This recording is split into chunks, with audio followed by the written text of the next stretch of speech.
Sports magazine खेल के मैदान से लेकर हम आपकी खिदमत में हाजिर मिलते हैं हम हर थर्सडे और हर संडे को रात 8:30 बजे YouTube channel SHQ radio active पे। सबसे पहले बात करेंगे भारत और इंग्लैंड की वनडे सीरीज की। इंग्लैंड ने दूसरा मैच जीतकर सीरीज को 1-1 की बराबरी पर लाया और हमने कहा भी था कि इंग्लैंड की टीम में हौसला है, ताकत है कि वो सीरीज बराबर कर सकती है। रशीद, सही बात है। इंग्लैंड ने बता दिया कि वर्ल्ड चैंपियन क्यों है। जैसे कमबैक इंग्लैंड ने किया। अगर आपको याद होगा, जब पिछला प्रोग्राम हुआ था पहले मैच के बाद, तो मैंने कहा था 300-350 लगातार चेज किए हैं उनने पिछले 4-5 साल में, और वही टीम है जो 300 से ऊपर इजीली चेज कर लेती है इंग्लैंड की। तो हैट्स ऑफ टू इंग्लैंड, क्योंकि प्रेशर गेम थी इंग्लैंड के लिए, कैप्टन नहीं खेल रहे थे और उसके बाद पिछला मैच हार चुके थे, सीरीज हार सकते थे, सीरीज की बराबरी करनी, और बहुत जबरदस्त पॉजिटिव क्रिकेट खेली उन्होंने, कैलकुलेटेड एग्रेसिव क्रिकेट उन्होंने खेली, और वो इसके माहिर हैं। ऐसे ही आलमी चैंपियन नहीं है वो। आज अब डिसाइडर चल रहा है, लेकिन दूसरा मैच इंग्लैंड ने बड़ी अच्छी तरह से जीत लिया, तो क्या कहेंगे उस हवाले से? अगर आप देखें, पहले विकेट की जो पार्टनरशिप रही वो 110 की 16/3 ओवर में रही, रॉय और बेयरस्टो की। ये उनकी 13वीं पार्टनरशिप है सेंचुरी 47 मैचों में, जो एक रिकॉर्ड है इंग्लैंड के लिए, और वो भी पहला विकेट रनआउट से गिरा है। जो थोड़ी मिसअंडरस्टैंडिंग हो गई, वो मसला हो गया थोड़ा कि बॉल ने पास ही नहीं किया, आप तोड़ गए, आपने वेट नहीं किया, वेट की कॉल नहीं हुई, तो जल्दबाजी में रॉय रनआउट हो गए। लेकिन बेयरस्टो जहां पहले मैच में छोड़ा था वहां से चलते रहे। उसके बाद जब स्टोक्स आए तो Stokes had much at stake. T20 series में इतना ज्यादा अच्छा नहीं कर सके, क्योंकि एक्सपेक्टेशन है दुनिया के बेस्ट ऑलराउंडर है, और पहले मैच में भी कोई खास परफॉर्म नहीं किया हमने, तो लग रहा था कि शायद कुछ मामला है, स्पिनर को नहीं खेल पाते हैं, क्या हो रहा है, उनके क्या इश्यूज हैं। तो शुरू में बड़े स्टेडेट थे, लेकिन जो उसके बाद उन्होंने बैटिंग की है, 99 रन की इनिंग जो उनने खेली है 52 बॉलों में, एक बेमिसाल इनिंग उनने खेली, और बहुत बेहतरीन बैटिंग उनने की। और जैसे उनने स्पिनर की खबर ली, वैसे ही फास्ट बॉलर्स की खबर ली स्टोक्स ने। और जो स्टोक्स और बेयरस्टो की पार्टनरशिप है, देखिए रफ्तार क्या है उसकी। 19 ओवर में 175 रन बनाते हैं ये तो मिलके, और complete hammering of Indian bowling. और देखिए गेम क्या है। पिछले मैच में प्रसिद्ध को कृष्णा को करिश्मा भी कह दिया शोएब अख्तर ने, एक ही मैच के बाद। इतना जजमेंटल होना जरूरी नहीं है, अच्छे बॉलर हैं, ठीक है। तो उसके बाद वो धुनाई उनकी हुई कि जिससे सबक बहुत मिला होगा उनका, कुरनाल पांड्या की बहुत धुनाई। इंग्लैंड का जो कमबैक था उसका क्रेडिट किसको जाता है, और भारत की क्या कमजोरियां रही? अब स्पिनर इंडिया के ले लें आप, तो कुरनाल पांड्या और कुलदीप यादव, ये तो 16 ओवर करते हैं और 156 रन पड़ते हैं इनको 16 ओवर में, तकरीबन 10 की एवरेज से इनको रन पड़े हैं। तो इंग्लैंड में ये फ्लैम्बॉयंस है। अब कोई कहेगा कि उनका वन ट्रैक खेलने का तरीका है, लेकिन इस मैच में शुरू में वो सेडेट थे, उनने बैटिंग में ऐसा नहीं किया कि वन ट्रैक माइंड से खेलें। लेकिन उनकी क्रिकेट ही यही है, हमने 1000 बार कहा, जब उन्होंने आलमी कप जीता तब भी मैं यही कह रहा था कि इसलिए जीतेंगे, ये फेयरलेस क्रिकेट खेलते हैं, और ऑस्ट्रेलिया ने जिस पीरियड में डोमिनेट किया तब वो फेयरलेस क्रिकेट खेलते थे, और प्लेयर्स टू डिलीवर है इनके पास, इसीलिए जीत गया। आप देखिए छक्कों और चौकों से कितने रन बने हैं इस मैच में इंग्लैंड की इनिंग्स में, 20 छक्के 24 चौके 216 रन।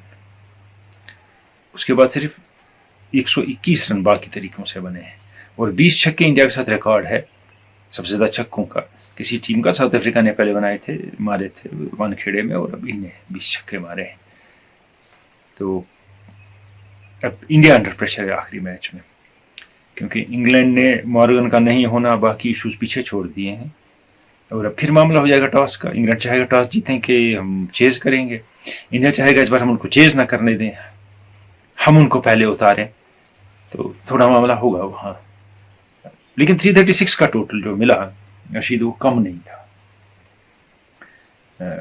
क्या हुआ, अब कह रहे हैं इंडिया को क्या लिया, इंडिया ने क्या दिया, या क्यों हुआ ये। 336 रन बहुत होते हैं तकरीबन सब टीमों के साथ। आप सोचेंगे मुश्किल है बनाना, इस वक्त न्यूजीलैंड शायद ये चेज कर सके, बाकियों के लिए मुश्किल है चेज करना। और उसमें पंत ने और राहुल ने जो इनिंग खेली एंड पे, और खासकर उनके साथ हार्दिक पांड्या ने जो एंड पे इनिंग खेली, तो आखिरी 5 ओवर में इंडियन टीम ने 63 रन बनाए। फिर वही मैंने जो कहा था, पहले 10 ओवर में 40 ही रन थे, सेड एट स्टार्ट, क्योंकि 2 विकेट भी गिर गए थे, लेकिन total big in the end. ये इंडिया की स्ट्रेटेजी और प्लानिंग है, खेलने का तरीका है। राहुल कोहली की पार्टनरशिप अच्छी रही और राहुल बिल्कुल फॉर्म में आ गए हैं, बिल्कुल आफ्टर टच थे, खेल ही नहीं रहे थे, और हम सिलेक्टर्स की फिर दाद देंगे कि उन्हें परसिस्ट किया उनके साथ, क्लास प्लेयर है। अब 66 रन कोहली बनाते हैं, 50s लगातार बना रहे हैं कोहली 79 बॉलों में। अब कुछ लोग कह रहे हैं कि जो पार्टनरशिप रही कोहली की और राहुल की, उसकी वजह से मैच आ रहा, तो क्या 500 रन बनने चाहिए थे जो डिफेंड होते, 336 भी कम नहीं है। सिचुएशन के हिसाब से उनने खेला, 2 खिलाड़ी गिर गए थे, आउट हो गए थे, और उसके बाद आप इनिंग बढ़ा रहे हैं तो पहली बॉल से छक्के मारने शुरू नहीं कर सकते। एक प्लेटफॉर्म सेट किया जिसको एंड के प्लेयर 336 तक ले गए। इंग्लैंड की बॉलिंग में टॉम कर्न बहुत पिट गए, और देखिए मोइन अली का मैंने पिछली बार कहा था कि उनको ओवर पूरे देने चाहिए थे, वो बहुत देर के बाद खेल रहे थे, वो सेटल हो जाएंगे, वो अच्छे बॉलर हैं, मोस्ट इकोनॉमिकल बॉलर्स। इस मैच में रहे 10 ओवर 47 रन दिए। मैच के बाद क्या सोचना होगा किस टीम को? देखिए इंडिया को अपने स्पिनर्स का सोचना होगा। कुलदीप यादव नेक्स्ट मैच में नहीं होंगे, यह तय है। एक बात, चाहल को खिलाने से थोड़ा घबराएंगे, लेकिन हैरानी है अक्सर पटेल तो असल में लिमिटेड ओवर्स के प्लेयर हैं, उनको टेस्ट खिला दिए गए, विकेट ऐसे मिले कि उन्होंने इतने विकेट लिए, बिशन सिंह बेदी से अच्छे बॉलर लगे हमें वो, लेकिन वनडे में नहीं खेल रहे, ये थोड़ी हैरानी है। और कृणाल पांड्या रन बनाते हैं, अच्छा खेलते हैं, ठीक है, लेकिन काम बॉलिंग करना भी है अच्छी। पिछली बार सिचुएशन मिल गई, ठीक है, इस बार वन डायमेंशनल बॉलिंग, थोड़ा रुक के एक ही जगह फेंकनी, तो वो ताड़ लिया इंग्लैंड ने, वहां सोचना होगा। और इंग्लैंड को टर्म करने का मामला है, वो खेले ना खेले, शायद वुड खेलेंगे फिर से, क्योंकि वुड को बाहर लाना निकालना लाना ये उनका काम ही है इंग्लैंड सिलेक्टर्स का। उसके अलावा इंग्लैंड ने, जो मैंने कहा था कि बाहर प्लेयर बैठे हैं, खिलाते नहीं, टॉपले को खिलाया, लिविंगस्टन को खिलाया, खिलाना है, अच्छे प्लेयर हैं। लिविंगस्टन ने क्या स्पीड से 26 रन बनाए हैं, कैसे बैट्समैन नजर आए वो। तो अगर आप वही ट्रस्टेड एंड ट्राइड से ही खेलेंगे तो नए को चांस कब मिलेगा, वो प्रूव कब करेंगे, और दूसरी टीम को सरप्राइज कब मिलेगा। So again last match is anybody's game, दोनों में से कोई भी टीम जीत सकती है, बहुत कैपेबल हैं दोनों टीमें, लेकिन एडवांटेज इस वक्त इंग्लैंड के पास हो गया है। तो खासकर जो उनका ओपनिंग प्लेयर है उसको इंडिया कुछ कर नहीं पाता है। अगर उनका ओपनिंग प्लेयर जल्दी आउट हो गया तो फिर क्या होगा, लेकिन उनके पास 8 बैट्समैन है, एक लाइनअप अच्छी है। और दूसरे मैच में स्ट्रोक्स का 1 डाउन आना बाद में मास्टर स्ट्रोक साबित हुआ, और बटलर ने कैप्टनशिप ठीक मैनेज की। एक मेक शिफ्ट कैप्टन में प्रॉब्लम होती है कि बीच में कैप्टन चला गया, मैं क्या स्ट्रेटेजी चलाऊंगा, जो उनको पहले मैच में हुआ। इसमें उनकी अपनी स्ट्रेटेजी थी, इसलिए उनने बेटर डिलीवर किया। और यहाँ थोड़ी एक बात रशीद मैं कहना चाहूँगा, जो खेल से हटके जो हम कमेंट्री सुन रहे हैं इस वक्त कुछ अरसे से इंडियन मैचेस की और इंडियन कमेंटेटर्स की, इससे वाहियात कमेंट्री हमने लाइफ में नहीं सुनी है। 20 रन टू विन है इंग्लैंड को, 10 ओवर है, सिर्फ 4 आउट हुए हैं, और कमेंटेटर कहता है India can do some miracles even now. देखिए बीसीसीआई आपको पैसा देता है, ठीक है, उनकी बैक एंड कॉल पे आप हैं, लेकिन आपको सारे लोग अक्रॉस ग्लोब कह रहे हैं इससे रद्दी कमेंट्री कहीं नहीं होती है दुनिया में। और Graham Swann in addition to that ridiculous commentary जो हो रही है, गेम तो डिस्क्राइब ही नहीं हो रही, चाहे इंग्लिश हो या हिंदी कमेंट्री हो, बात हो रही है इंडिया कब अच्छा खेलेगा, कौन अच्छा खेल रहा है, किसने रन बनाए, किसको क्या करना चाहिए। इंग्लैंड ने बेमिसाल क्रिकेट खेली है, कोई तारीफ नहीं, कोई बात नहीं उनकी बैटिंग की, उनके बैट्समैन की, single minded one dimensional point of view. तो यहाँ आयन चावल जैसा कमेंटेटर कहाँ आएगा, होल्डिंग और नासिर हुसैन कहाँ आएंगे बीसीसीआई के टर्म्स पे कमेंट्री करने। अच्छे कमेंटेटर डेविड गावर बोथम तो नहीं आएंगे, हिरी तो नहीं आएंगे, इसलिए ये जो मिला उसको कमेंटेटर बना दिया कि जो हम कहेंगे वो बोलना है तो ठीक है।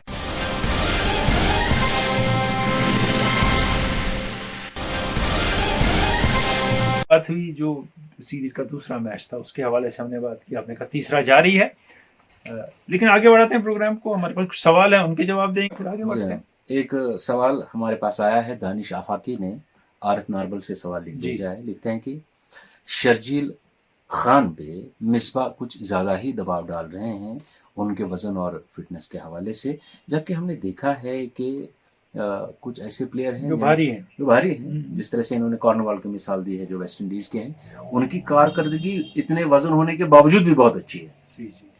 देखिए ये कोई एग्जाम्पल नहीं है जो आप देख रहे हैं कि कोई मोटा है, वजनी है तो दूसरा क्यों नहीं है। अगर कॉर्नवॉल पैदाइश से ही ऐसे हैं और वैसे ही फिट हैं और कहीं उनको वो टीम में संभाल लेते हैं, उसका मतलब नहीं है कि शर्जील खान का अगर इतना पेट निकला है और दौड़ नहीं सकते हैं तो हम भी मान लें नहीं, ये जब कॉर्नवॉल करता है ये क्यों नहीं होगा टीम में। मामला वो नहीं है, मामला फिट होना बहुत ज़रूरी है।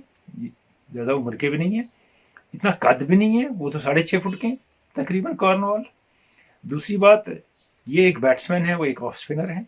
वो बैट्समैन के लिए, उससे फील्ड में तो दोनों के लिए एजिलिटी चाहिए, लेकिन बैटिंग में एजिलिटी चाहिए। और बैट्समैन में बहुत असर पड़ता है बैटिंग में। अगर आपका पेट निकला हो, अगर आप मोटे हो, अगर यहाँ वहाँ वजन ज़्यादा हो, बहुत फ़र्क पड़ता है। तो मैं कहता हूँ सही है कि उनको खुद बात समझ आनी चाहिए शर्जील खान को, जैसे हम हारिस सोहेल का कहते थे कि उनका भी वजन बढ़ रहा है, उनको समझ नहीं आ रहा है कि वो इतने अच्छे प्लेयर हैं और वो अपने आप को कंट्रोल नहीं कर रहे हैं। ये प्रोफेशनल खिलाड़ी हैं, ये दुनिया की लीग्स खेलते हैं, ये मुल्क के लिए खेल रहे हैं, इनको ये करना पड़ेगा, इसमें नहीं चलेगा। है तो है, मेरा वजन ज़्यादा नहीं चलता है, और ज़्यादा वजन होगा तो आप रन आउट ज़्यादा हो जाएंगे। एक और बात देखें आपके, जो पुराने ज़माने के खिलाड़ी थे जैसे गवास्कर वगैरह थे, उस ज़माने में ज़हीर अब्बास थे, आप इनको 50 राउंड लगाते ग्राउंड के नहीं देखते, इन्हें लगाते थे 50 राउंड ग्राउंड के, और दौड़ते उतना उतना फिट रहते थे ये, लेकिन रन लेते वक्त हाँफते भी कभी नहीं थे, और अपना रन तो छोड़ते ही नहीं थे। सही बात, किसी सूरत में चुप। ये जबरदस्त बात है कि नहीं? बिल्कुल सही। लेकिन आज की जनरेशन जो है, आज के जो नए खिलाड़ी हैं, इनको ये फिटनेस पे जबरदस्त जोर देते हैं। अच्छा है फिटनेस पे जोर देना और फिट रहना अच्छा है, लेकिन इसमें फिर वो जो गवास्कर ने बात कही है, मैं फिर दोहराऊंगा कि आप उस पीरियड के प्लेयरों को अनफिट कैसे कहेंगे। आज हर तीसरे मैच के बाद एक प्लेयर बीमार होता है, जख्मी होता है, बाहर जाता है, हैमस्ट्रिंग टांग फुल गई, ये हो गया, वो हो गया। तब तो होता नहीं था उनको।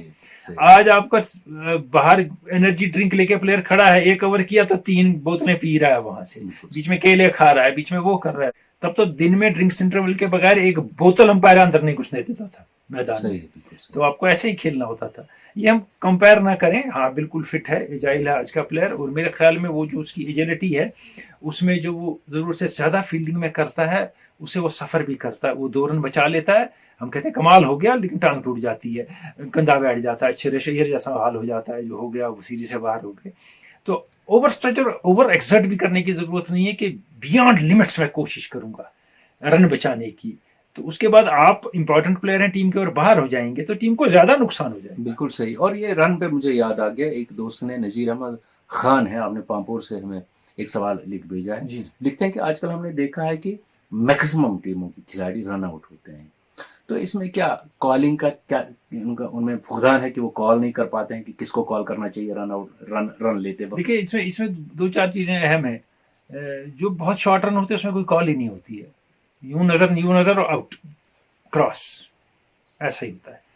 वो इंस्टिंक्टिव रन होते हैं, और उसमें जो प्लेयर आपस में बहुत देर खेल रहे होते हैं वो एक दूसरे के इंस्टिंक्ट समझते हैं, बिल्कुल तालमेल। अब ये भी है कि लगातार टीमें प्लेयर्स चेंज करती हैं, फॉर्मेट चेंज होते हैं, प्रेशर्स डिफरेंट हो जाते हैं रन बनाने के और सिंगल लेने, तालमेल नहीं बन पाता। हाँ, तो ये कभी कभी हो जाता है, मगर रनआउट ज्यादा नहीं होते हैं। लेकिन कॉलिंग की एक अलग इंपॉर्टेंस है जो बहुत कम प्लेयर समझते हैं। थोड़ा सा अगर आप बता दें। बहुत कम लोग प्लेयर समझते हैं। लोग कहेंगे कि ये वो इंटरनेशनल खिलाड़ी हैं, वो नहीं समझते, नहीं समझते बहुत से लोग। जब बॉलर के पीछे बॉल गई तो स्ट्राइकर की कॉल है कि मैंने दौड़ना है long on, long off, mid of पे, यस नो वो कहेगा।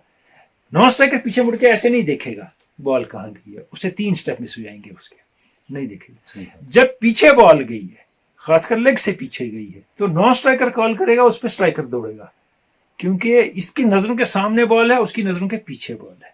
वो मुड़ के देखेगा तो और वेस्ट हो जाएगा, रन नहीं ले पाएंगे, वो टाइम वेस्ट होगा, एक होगा, 2-3 स्टेप मिस हो जाएंगे। फिर जब रन ले रहे हैं, ये हमने सुना है, प्लेयर भी कहते हैं इंटरनेशनल, हम अपने वक्त भी करते थे, कि मैं दौड़ रहा हूं, मुझे लगा उधर से थ्रो जो है वो नॉन स्ट्राइकर एंड पे जा रहा है, आवाज देते थे रास्ते में, your end, mind your end, यानी थ्रो तुम्हारी तरफ आ रहा है। सही। तो उससे, या फिर यहां से एक कॉल वेट है, एक है कम है, रन है, मगर इतना इंपॉर्टेंट नहीं है कि, मगर वेट की कॉल बड़ी इंपॉर्टेंट है इसमें, क्योंकि उसके बाद अगर आपको देखा पास, वो short mid wicket shot extra cover वगैरह में होता है, अगर पास कर गई है बॉल, वेट के बाद आप रन ले लेते हैं। अगर आप पहले ही नो कहें तो फिर रन नहीं होगा, अगर आप पहले ही यस कहें उसने डाई मार के बॉल रोकी तो आप रन आउट हो जाएंगे। तो इसलिए उस सेंस में कॉलिंग है इंपॉर्टेंट आपकी, और किस डायरेक्शन में किसको कॉल करना है। और पिछले दिनों आपने स्टोक्स को देखा, वो अंपायर वो कमेंटेटर भी कह रहे थे बड़ी अच्छी बात कि जब यहां से दौड़े स्ट्रोक्स इस डायरेक्शन में तो राइट हैंड में बैट है, वहां क्रीज में रखा, वापस दौड़े लेफ्ट में शिफ्ट किया, वो तरीका बेस्ट होता है कि आपके 2 यार्ड एक्स्ट्रा मिलते हैं आपको। अगर आप यूं करेंगे तो मुश्किल होगा, यूं पहुंच गए फिर यहां से शिफ्ट हुआ, वो नेचुरली हो जाता है शिफ्ट, वो नहीं वो दो सोच रहे होते हैं। ये आदत बचपन से डेवलप होनी चाहिए और होती है लोगों में, लेकिन हमारे यहाँ कश्मीर में ऐसी नहीं होती है। एक बात मुझे यहाँ पे याद आ गई जो मैं आपके साथ शेयर करूंगा। हमने जब हम छोटे थे क्रिकेट देखते थे, जब विवियन रिचर्ड जैसे खिलाड़ी खेलते थे, हेलमेट के बगैर खेलते थे, उन दिनों उनके पास गियर था लेकिन वो इस्तेमाल नहीं करते थे, वो दूसरी बात है। वो आखिरी फेज में ज्यादा था उनके क्रिकेट के। बाउंसर को कैसे खेलते थे या उस वक्त के जितने खिलाड़ी थे। आजकल हमने देखा है कि इक्विपमेंट जबरदस्त है, आजकल आपके प्रैक्टिस करने के जो इंस्ट्रूमेंट वो तो वो अनबिलीवेबल। मैंने परसों ही देखा फील्डिंग के, कैचिंग के, बैटिंग के, बाउंसर के अलग, बाउंसर के अलग। आप बाउंसर को कैसे खेलेंगे, कौन सी बॉल है, बाउंसर आती रहेंगी मशीन से आती रहती है। आपके पास इतना इक्विपमेंट है, उसके बावजूद भी साइंस है आपके पीछे, इतनी साइंस है, फिर भी आप उन जैसे खिलाड़ियों की तरह से क्यों नहीं डिफेंड कर सकते हैं, क्यों नहीं खेल सकते? देखिए बाउंसर को खेलने का अब चक्कर है कि बहुत कम प्लेयर हुक करते हैं, जो करते हैं ज्यादा कैच हो जाते हैं, बहुत कम है जो ठीक करते हैं या उनको बॉल लगती है सर को। और उसमें एक और बात यह है कि उसके लिए पोजीशन में आना है, हुक करने के लिए एक प्लेयर नहीं आता उस पोजीशन में। हमें 1000 पोजीशनों में आता है कि वो कीपर के पीछे से खेलेगा, यहाँ से खेलेगा, वहां से खेलेगा, लेकिन ये एक नॉर्मल पोजीशन है कि आपने यहाँ बॉल लेनी है, ऐसे खेलना है, ये नहीं कर पाते हैं वो प्लेयर। ये एक इशू है इनके साथ, प्लेयरों के साथ, और इसीलिए सर पे बहुत बॉलें लगती हैं। अगर इसी हिसाब से, मैं नहीं कहता हूँ वो एडवेंचरस शॉट खेलते लगती है, तब तो लगती ही नहीं है, तो क्यों कहेंगे पहले प्लेयर एडवेंचरस शॉट नहीं खेलते थे। लेकिन जब एडवेंचरस शॉट खेलते हुए नहीं सीधे हुक करते लगती है तो आपको बॉल साइड ठीक नहीं होती है, आपको पता नहीं है किस मौके पे कैसे बॉल को हुक करना है और कैसे छोड़ना है, इसलिए लगातार हेलमेट को बॉलें लगती है। और हमने देखा था डक करते हुए खिलाड़ियों को नीचे झुके, ये भूल गए डक करना, नहीं समझ आता डक कैसे करना है। लेट खेलते हैं, बहुत अच्छा करते हैं डक करना। और वो पिछले दिन जो गवास्कर ने कहा था जब इंडियन प्लेयर के सर को बॉल लगी थी, if you don't know how to play a bumper but don't bat. तो क्योंकि क्या बात है, गवास्कर आमतौर पे डक करते थे जी, लेकिन जी। उनकी दिल्ली में एक इनिंग है मार्शल रॉबर्टसन कंपनी के साथ, सेंचुरी है उनकी, जिसमें उन्हें लगातार हुक किया, वो छक्के पे छक्के मारा। और वो इनिंग ये थी कि वो एक आप समझिए वेंजेंस की इनिंग थी। पहली बॉल पे कलकत्ता टेस्ट में आउट हो गए, मार्शल ने कानपुर में खेलने नहीं दिया, कुछ नहीं, लोगों ने कहा गवास्कर डरता है। तो वो दिखाने के लिए गवास्कर ने उस दिन वो इनिंग खेली जैसे रिचर्ड्स बैटिंग करें इस साइड से। सही बात। और मुझे याद आ रहा है कि जब उन्होंने वनडे में सेंचुरी बनाई, सेकंड लास्ट मैच था, चटफील्ड को क्या मारा उन्होंने, सही सेकंड लास्ट मैच था, और उसमें चेतन शर्मा ने हैट्रिक ली थी। जी जी, जबरदस्त। और उस वक्त लगा ही नहीं कि ये वो सुनील गावस्कर है जो अक्सर खेला करते थे। मैं यहाँ पे अफगानिस्तान की बात करना चाहूंगा कि एक दो मैचेस क्या जबरदस्त उन्होंने, देखिए वो T20 सीरीज जीत गए, वो टेस्ट मैच उन्होंने जिम्बाब्वे के साथ जीता और पहले में बिल्कुल डेसिमेट हो गए, उसके बाद आना जीतना। रशीद खान ने उसमें 11 विकेट लिए, लेकिन शाहिदी ने डबल सेंचुरी बनाई, असगर अफगान ने रन बनाए बहुत ज़्यादा, और वो वापस कैप्टन है। मैंने पहले कहा टीम फिर बदल गई जब वो कैप्टन बने, बहुत अच्छे कैप्टन है, उन्हें T20 में धोनी का रिकॉर्ड भी तोड़ दिया कैप्टनशिप का, तो अच्छा खेल रहे हैं। और आयरलैंड के साथ उनको खेलना चाहिए, बांग्लादेश के साथ खेलना चाहिए, ऐसी टीमों के साथ उनको शुरू में 1 टेस्ट मैचेस खेलने चाहिए। डायरेक्ट इंडिया ऑस्ट्रेलिया और इंग्लैंड के साथ ना खेलें, इनके साथ तो खेलें, क्योंकि 4-5 दिन की आदत तो हो जाए। बिल्कुल सही। और आपने इंग्लैंड ऑस्ट्रेलिया और इंडिया का नाम लिया, इंग्लैंड ऑस्ट्रेलिया इंडिया, क्या चौथी टीम हम जनूबी अफ्रीका को नहीं मानेंगे मजबूत टीम? न्यूजीलैंड। देखिए अजीब सी बात है कि क्रिकेट में इक्वेशन काफी बदल गई है। पहले क्रिकेट में होती थी 1-2 टीमें बहुत अच्छी, फिर 3-4 और जबरदस्त अच्छी, उनके बाद फिर 2 अच्छी। आज तो टोटली कुछ चेंज आ गई है। आज India Australia England, Australia given form in other series, India से तो हार गए वो, मैंने वो कह रहा हूँ, लेकिन given kind of players they have, तो उसके बाद गैप बड़ा है। न्यूजीलैंड है, फिर गैप है, इन्हें टॉप टायर 4 फिर मिडिल टायर में पाकिस्तान, साउथ अफ्रीका वगैरह, फिर श्रीलंका वगैरह, फिर बॉटम में बांग्लादेश, अफगानिस्तान, वेस्ट इंडीज वगैरह वगैरह। मगर इनमें फासला बहुत है जी, ये जी, करीब करीब नहीं है, बिल्कुल सही। इनमें जो क्वालिटी है वो मैचिंग नहीं है। हम्म। तो अब हम थोड़ी सी बात करेंगे जम्मू कश्मीर क्रिकेट एसोसिएशन जी। की। अब कोर्ट की जो डायरेक्शंस हैं उस पर अमल करना बहुत नए जरूरी है। एडमिनिस्ट्रेटर, हाँ, नए एडमिनिस्ट्रेटर उन्होंने कहा कि नॉमिनेट करेंगे हम, किए उन्हें, ताकि स्मूथ हो जाए सब कुछ। नहीं उन्हें किए हैं कि ताकि इलेक्शन किया जाए और जो डिजर्व करते हैं लोग कि प्लेयर एसोसिएशन चलाएं, ताकि एसोसिएशन प्लेयर्स चलाएं जी, और क्लब्स चलाएं, बाहर वाले लोग ना चलाएं आके जिनको गेम का कुछ पता नहीं है। बिल्कुल सही। तो ऐसे वो अब फिलहाल बीसीसीआई के डायरेक्ट कंट्रोल में है जी, और उम्मीद की जाती है कि बीसीसीआई यहाँ के मशहूर प्लेयरों के और सो कॉल्ड हमारे मेंटर जो बाहर हैं इस वक्त, जिन्हें यहाँ किया कुछ नहीं, उनके इन्फ्लुएंस में आके फैसले ना ले। बिल्कुल। वो यहाँ के और जम्मू के खिलाड़ियों और जानने वालों के इन्फ्लुएंस में या उनसे कंसल्ट करके फैसले ले। ये नहीं यहाँ एक दो प्लेयर जो है वो ज्यादा मशहूर हैं उनके फैसले ले लेंगे तो फिर वो इन्फ्लुएंस्ड बाय वो हैं जो हमारे मेंटर थे कभी यहाँ टीम सही के बात। और वक्त पे कभी मौजूद नहीं थे टीम में। पहले प्लेयर आए, प्लेयर नहीं चले तो मेंटर बन गए, वो नहीं चले तो कोच बन गए।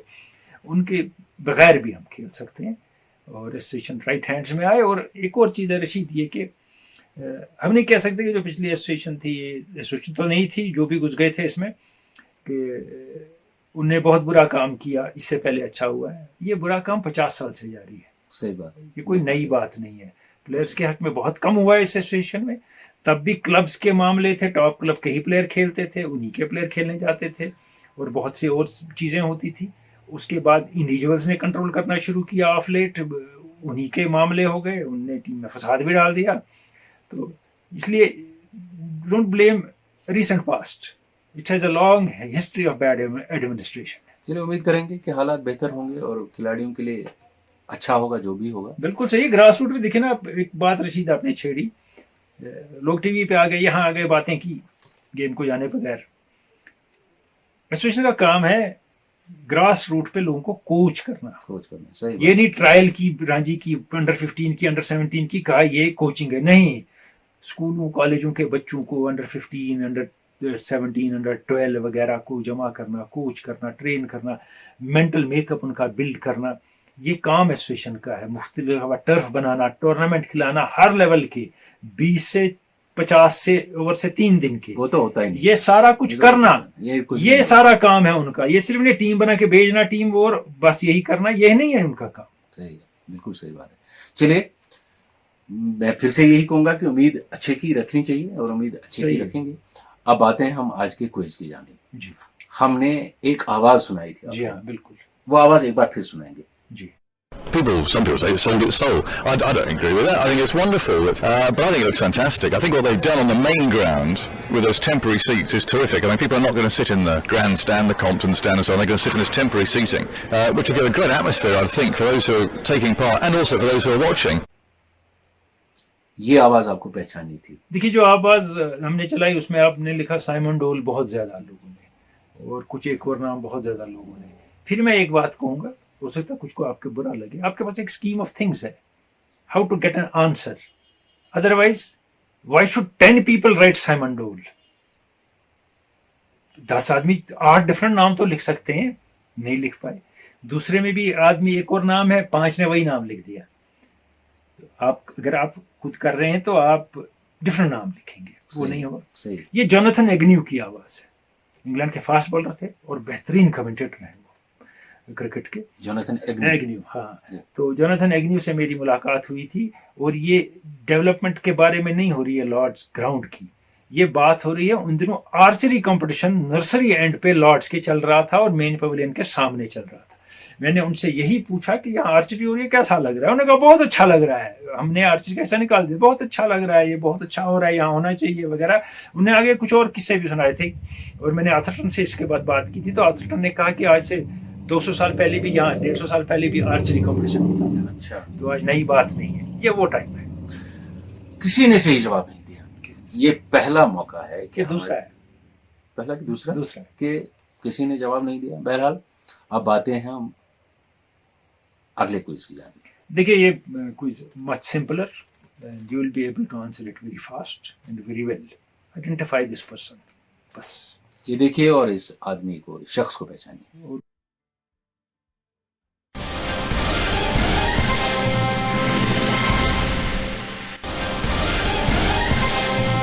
वनडे सीरीज में न्यूजीलैंड ने व्हाइट वॉश कर दिया पूरी तरह से बांग्लादेश को। दूसरे में कुछ चांस था बांग्लादेश का, तो लेकिन वो भी बांग्लादेश हार गया कैच छोड़ छोड़ के फील्डिंग में। उस वजह से 300 से ज्यादा रन बनाए थे।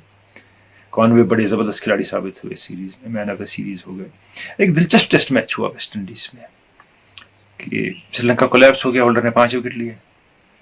उसके बाद 102 रन की लीड वेस्ट इंडीज ने ली, तो श्रीलंका ने एक पहाड़ सा स्कोर कर दिया।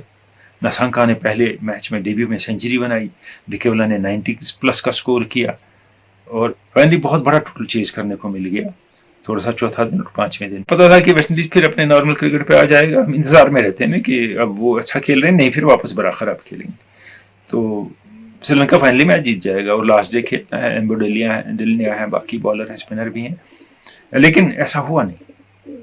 वार्नर की सेंचुरी और उसके बाद मेयर्स के 50, बाकियों की मज़ाहमत और मैच ड्रॉ कर गया वेस्ट इंडीज। तो ब्रैथवेट कैप्टन बने हैं, क्या कोई तब्दीली आई है?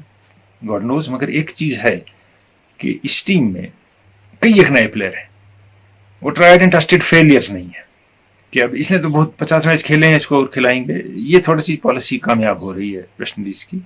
होल्डर ने पहले में 5 विकेट लिए, कैप्टन तो रहे नहीं है वो, लेकिन अच्छा खेल रहे हैं। तो must to look forward in next test also.